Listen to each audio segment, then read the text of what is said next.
We're soldiers. We have a duty to follow orders, and if we must, lay down our lives for victory. You believe that? Or is that what you were engineered to think? I honor my code. That's what I believe. When the Battle of Geonosis broke out 22 years before the Battle of Yavin, the Clone Wars had officially begun. A battalion of troopers were deployed to the desert planet to aid the Jedi Knights. Certain clones oppressed their peers and were sent back to their home world of Kamino for advanced training to transform them into officers. CT-7567, later known as Rex, was among the select few. During his officer's training, he met and befriended CC-2224, aka Commander Cody. Rex was soon assigned to the 501st Battalion and would go on to become the second in command to the recently knighted Anakin Skywalker. During this time as general and captain, Rex and Anakin grew to be close friends, and Rex would go on to form a close bond with Anakin's apprentice, Ahsoka Tano. Though a loyal servant of the Republic, Rex took no joy and no pride from the thrill of battle, and cared only about the lives of the men in his command and his Jedi friends. Over his career, Rex was forced to endure some of the most grueling of trials. He withstood temporary imprisonment as a slave alongside Obi-Wan Kenobi. He risked accusation of treason to apprehend the fallen Jedi Master Pong Krell.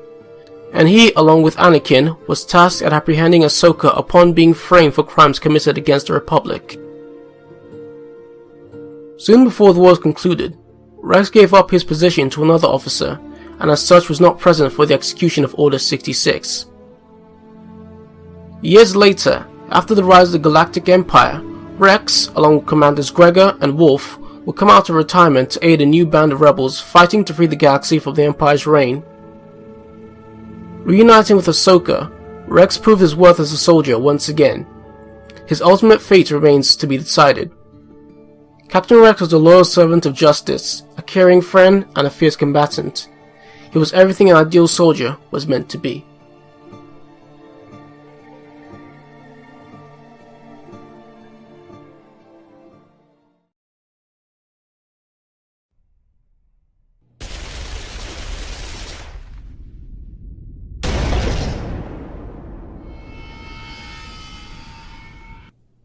When my family was murdered in front of me, I made myself into a weapon of single-minded destruction. I needed revenge and I took it. But look at me now. Born in Queens, New York, Frank Castle lived his younger days as simple a child as any other. However, he possessed a fanatical fighting spirit, and as such, when the opportunity arose, he joined the United States Marine Corps and served for 2 tours during the Vietnam War.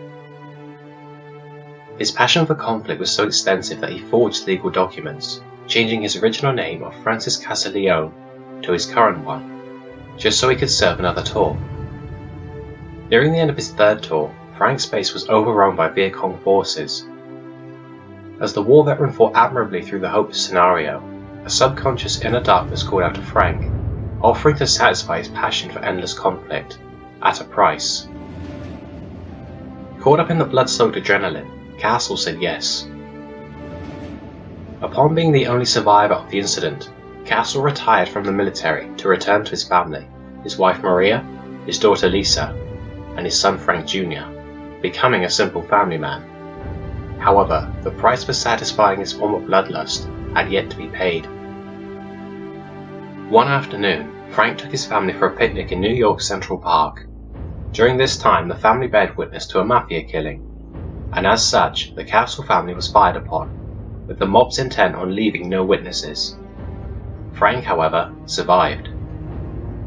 Falling into a state of suicidal depression upon the law's failure to act, Frank became severely distraught, but soon after decided that instead of seeking death, he would seek out those who had done wrong and purge their corruption. Donning a combat suit bearing a fierce white skull, Frank began targeting mafia organizations and criminal underworlds, killing all who dared break the law. Over the many years he spent during his crusades, Frank gained a reputation as an infamous vigilante known simply as the Punisher. Due to his belief on the only true way of stopping criminals was wiping them from the face of the earth, the Punisher came into multiple conflicts with the more self-righteous superheroes that disagreed with his methods. including the likes of Spider-Man and Daredevil. Year after year, time after time, Frank Castle poured fear into the harsh criminal underworld, striking a cold symbol of punishment to those that dare break the law and ruin the lives of the innocent. For it is their death that will engulf them once they attract the attention of the Punisher.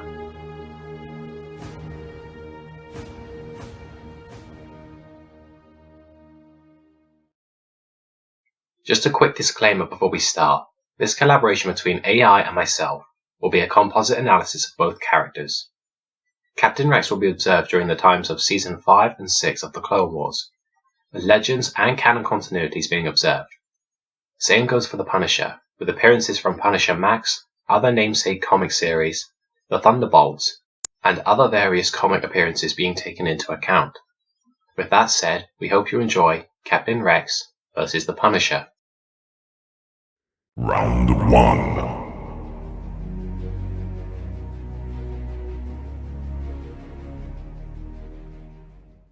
Much like his genetic template, Captain Rex was in the best possible shape for a battlefield soldier. Like his brothers, Rex's growth acceleration ensured that he aged twice as fast as the ordinary human. However, since the Clone Wars only lasted 3 years, this means that Rex would only have aged by approximately 6 years, and as such remained firmly within his physical prime by the end of the conflict. With identical DNA to Jango Fett, Fett possessed potential to match his predecessor's physical prowess. His intense military training guaranteed nothing but the best. Rex possessed strength that could only be described as vigorous. The captain has been known to barrel his way through battle droids and dislodge the neck of a commando droid. Even as an old man, Rex was able to stun a fully armored stormtrooper with a headbutt, and knock him back a few feet with a single punch. Rex's speed and reflexes were also honed to a prodigious level. He's moved too fast for enemies to aim, evading incoming fire, anticipated and avoided rockets, shot down multiple enemies in quick succession, and dodged an attack from a Separatist commando droid. A tenacious soldier, Rex was also formidably resilient and could endure through some of the most grueling of engagements. The most obvious showing would be any episode in which he partook in any prolonged battlefield engagement, as he would have required an intense degree of stamina to keep fighting with maximum effectiveness. He fought optimally after both he and Obi-Wan Kenobi had been temporarily forced into slavery with minimal food supplies and being submitted to grueling punishment. He survived a sniper bolt to the chest and still fought whilst recovering, and he was one of the few who managed to hold out long enough for aid when infected with the devastating Blue Shadow virus. Needless to say, Captain Rex is an ideal battlefield soldier who has proven his worth on the basis of his physicality alone.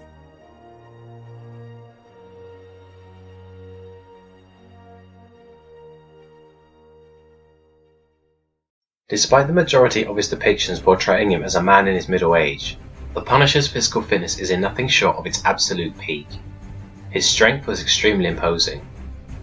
This man has repeatedly overpowered groups of thugs, implemented his strength with enough force to kill outright upon impact, broken through armor plating, and traded blows with superhuman opponents, including the likes of Wolverine and Spider-Man. He would even go so far as to completely one-shot one of Orion's superhumanly enhanced soldiers with just a single punch. Although he is better known for his strength, his speed was just as impressive. On the lower end of the scale, he's outdrawn thugs and disarmed enemies before they can react.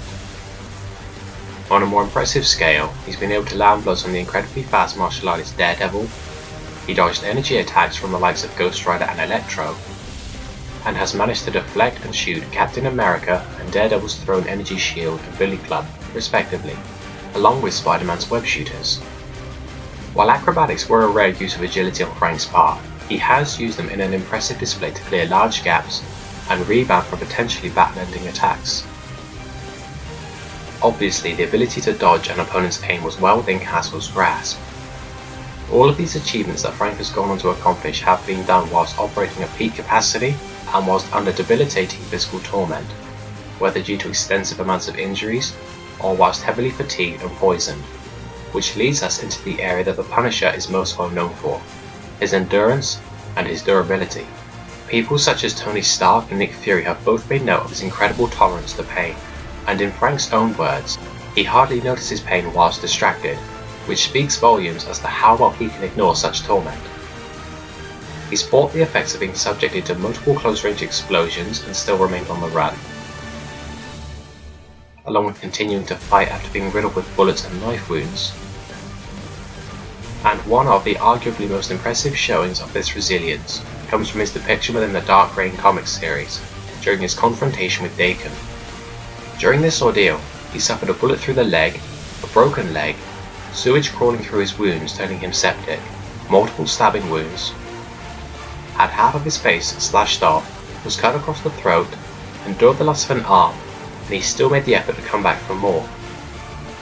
Suffice it to say, so long as the Punisher's lungs inhale oxygen, as long as his heart pumps blood around his body, he will keep coming back for more punishment until a fatal blow is dealt. Frank Castle is tenacity personified.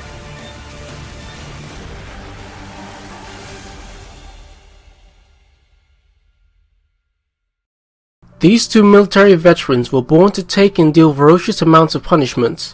However, while they can both accomplish these tasks to an optimal standard, one of them simply takes it further.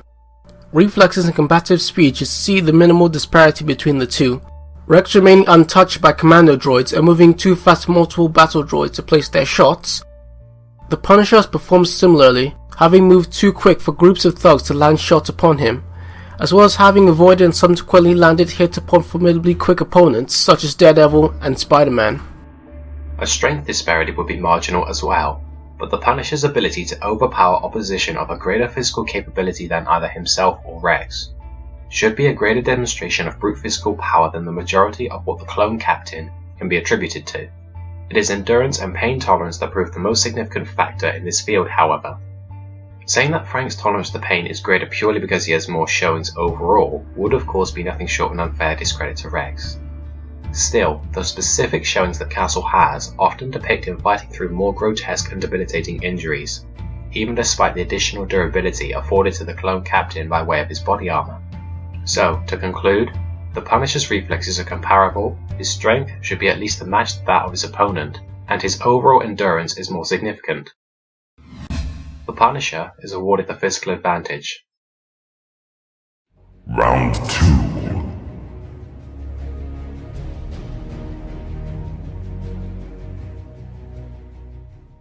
Captain Rex was an ideal battlefield soldier and strategist, having undergone the grueling challenges of the ARC training program, which was intended to develop independent thoughts, improvisation, and individuality. While an individual personality is a nice thing to have, it is the former two traits that proved most valuable to enhancing the captain's strategic ability. Independent thought allowed Rex to more readily come up with strategy in battle, and improvisation allowed for a use of more unorthodox tactics, for when a more unconventional tactic might prove insufficient. We can't protect the outpost long against that army of clankers. Then we'll destroy the outpost instead. But sir, our mission is to defend this facility at all costs. We have to warn the Republic about the invasion. They'll take notice when the all-clear signal stops. That's right. When they stop receiving our beacon, they'll get the message something's wrong. This was also improved upon by the time spent serving alongside Anakin Skywalker, a Jedi General who was considered by many to be a truly cunning warrior, and a rather less than conventional strategist. A few of General Skywalker's plans seemed reckless too, but they worked. Skill-wise, Rex, like all his brothers, inherited a degree of skill from his predecessor, enhanced by almost daily engagements with other blaster-wielding assailants. The son of another clone trooper, Connor Freeman, killed a thug in a single shot without so much as looking at him. As he would say to Boba Fett, it's all built in, implying that the honorable captain could pull off something similar. Rex has gone so far as to hit small wall-mounted turrets from extreme distance despite wielding only close-range pistols, and has killed a giant worm with a single shot to the eye. This range proficiency didn't just plateau with the use of blasters, however, and has also been demonstrated by Rex's use of thrown projectiles, as seen by his ability to kill Keep Agras from a considerable distance with a thrown electro staff. As far as martial might goes, Rex was very commendable. He's outperformed commando droids, despite that when grouped together in pairs or a group of 3, these enemies can prove troublesome for even Jedi. He has also bested several of his captors upon his and Obi-Wan's rescue from being imprisoned. All the slavers may not have been rather noteworthy fighters, This is still an excellent showing considering the less than ideal conditions he was forced to endure throughout his brief imprisonment. In regards to the captain's enhanced capabilities as an action man, Rex typically follow one of the two modes of operation when on the battlefield. When fighting in an open area with his men, Rex would take points and meet the enemies head-on, simply outperforming the opposite troop. In less forgiving environments, such as the jungle of Umbara, he and his troops would be more cautious, carefully pressuring the enemy whilst using the environment for cover and attempting to outflank the enemy and close in. When this proved inadequate, he would seek advantage within the environment, aiding his ability to catch foes off guard and swiftly defeating them. Of course, how well he could employ these tactics in a 1-1 fight is a bit hard to gauge, given he has almost always been depicted fighting alongside fellow clones. However, such tactics and skills that are often of stellar standard of which Rex possesses will still prove viable against opponents, allowing him to keep a foe on their toes. Captain Rex's skills and experience are honorable, prestigious, highly worth of respect, and will prove a valid threat to any similarly experienced foe.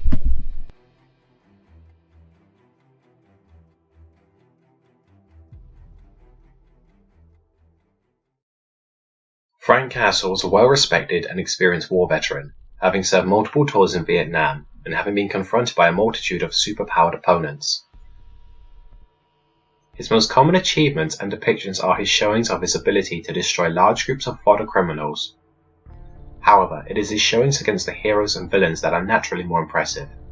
Punisher's martial prowess was brutal, yet well-honed and extremely versatile.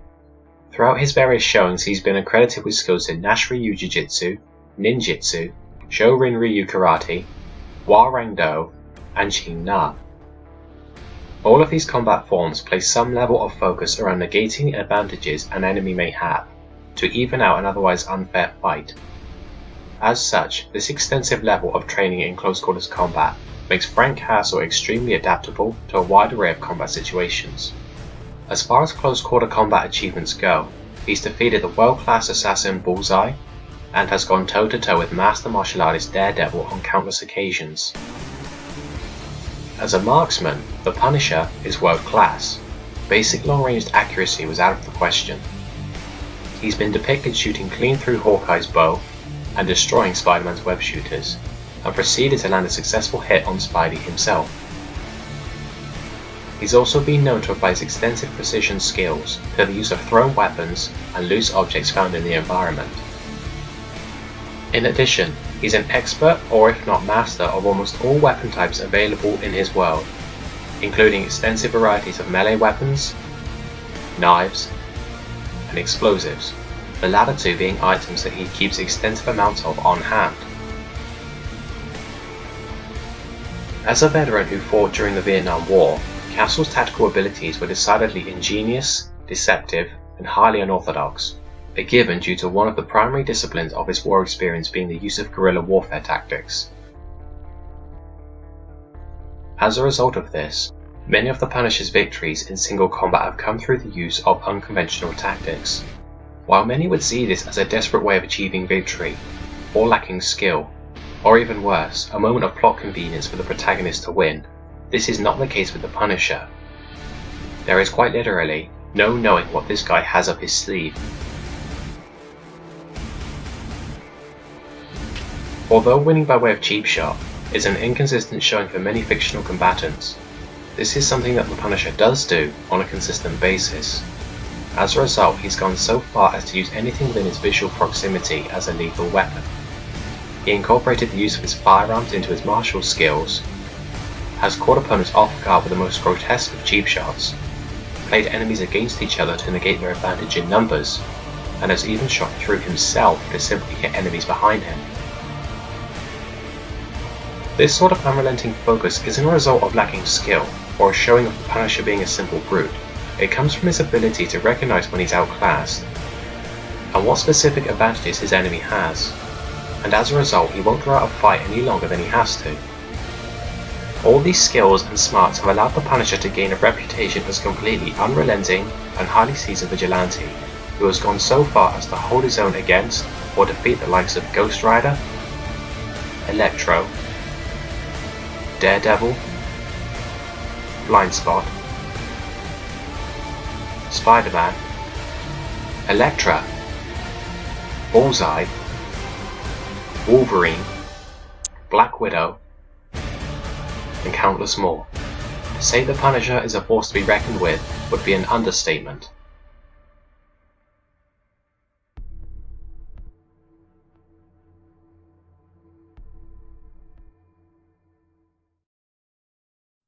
This verdict is rather unusual, and the fact that these two war veterans are almost polar opposites of each other.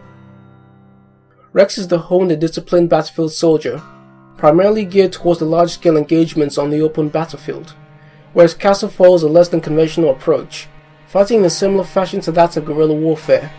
Much like a guerrilla warfare soldier, the Punisher seeks every advantage in the environment possible, and similarly resorts to the unconventional tactics quicker than most would think to do so. This is because he isn't skilled enough to rely on the conventional tactics. He just doesn't draw out a fight any longer than he needs to. Also the reason he incorporates use of firearms in his martial methods, since he views the gun as quicker than any melee weapon. A skill that both combatants share in spades will be their affinity for marksmanship, though we would argue Rex to possess the slight advantage here. We say slight because in practical terms, this advantage would only be visible over the longest sidelines. Martial prowess again will be similar, though with no significant advantage. While Rex is the more conventional fighter of the two, this doesn't mean that he isn't willing to resort to unorthodox tactics, nor is his use of these tactics a last resort. Yet, more often than not, he applies such methods as a response to his opponent's actions, whereas the Punisher is more direct with such use, and as such can keep an opponent off balance for longer, which has proven consistently successful given his more frequent engagements in single combat with a wider array of similarly skillful, sometimes superpowered foes. It isn't pure skill that we consider to be the deciding factor, but how the respective combatants apply them, to which we favour the Punisher's more unpredictable methods. We award a slight edge to the Punisher for his combative skill. Round 3.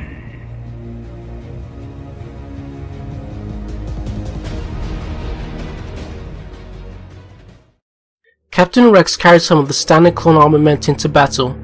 In stark contrast to many of his troops who wielded DC-15 blaster rifles, Rex opted for a pair of twin DC-17 pistols.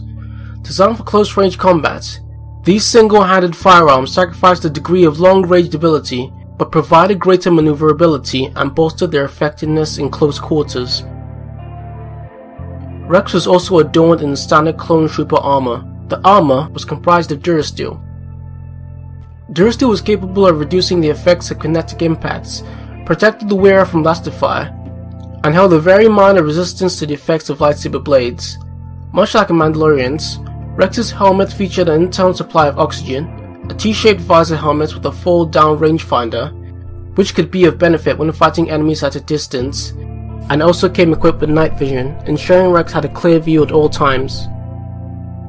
His helmet also features an array of sensors, an internal comlink, visual and auditory buffers, and a heads-up display with thermal imaging and biosign indicators, all of which had the potential to augment Captain Rex's performance within a chaotic battlefield. The Captain complemented his body armor with a karma kilt, comprised of leather, which helped to repel low-flying shrapnel. Rex would also occasionally employ the use of thermal detonators for increased destructive potential. Lastly, Rex wore a utility belt across his waist, housing additional ammunition and a multitude of utility gadgets. While not a walking arsenal in comparison to Boba or Jango Fett, Captain Rex carries with him a bunch of combative equipment that will grant a composite benefit regardless of who he faces.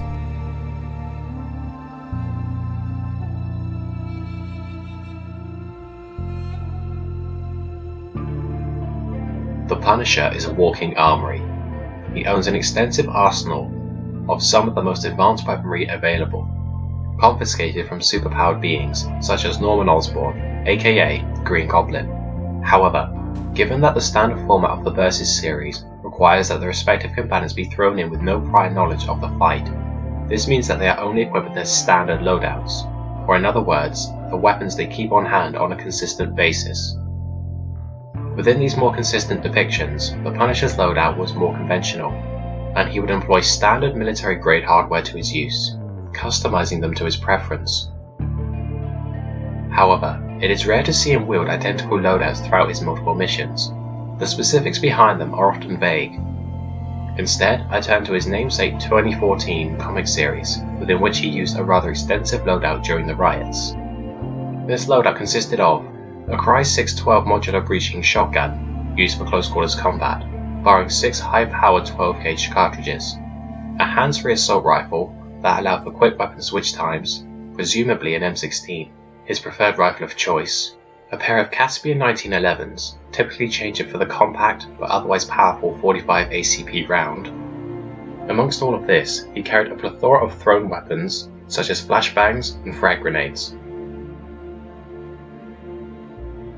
And finally, Castle employed a standard combat knife for close quarters fighting, which he more often than not holstered on his boot. Aside this, there isn't much else to say about Frank's loadout, aside from his standard bullet and knife-proof vest, which he used for added protection, with the teeth of the skull design housing additional ammo pouches. Regardless of who he squares off with, the extensive quantity of weaponry at the ready in Frank Castle's arsenal will serve him with the utmost certainty of bolstering his ability to keep his foes on their toes.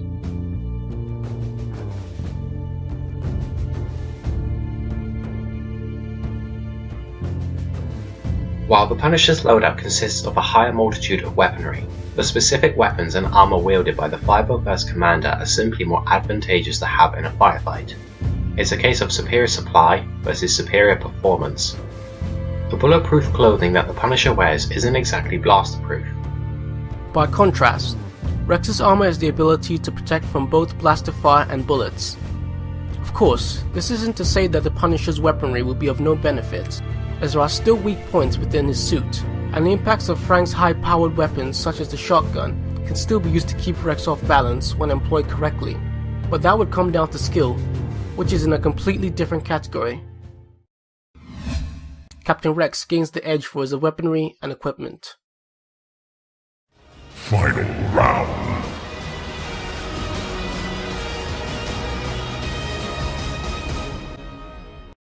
The battle between Captain Rex and the Punisher would be a grueling exercise, of which we would give the victor a rather slim 6 out of 10 majority.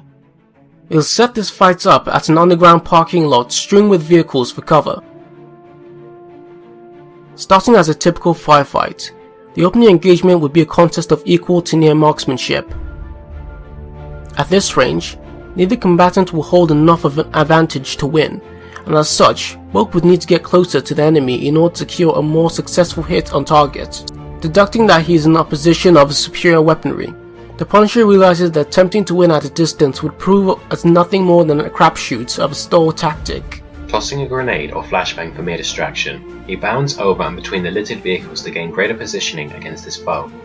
With distance closed, he draws his shotgun and unleashes a barrage of buckshot, the continuous flurry forcing Rex to remain in cover, lest he risk being knocked over by its close-range impact. Blind throwing a thermal detonator overhead, Rex buys himself a split second to force Frank to dive for nearby cover, before Rex unleashes an advancing hail of blaster fire whilst closing in on his foe.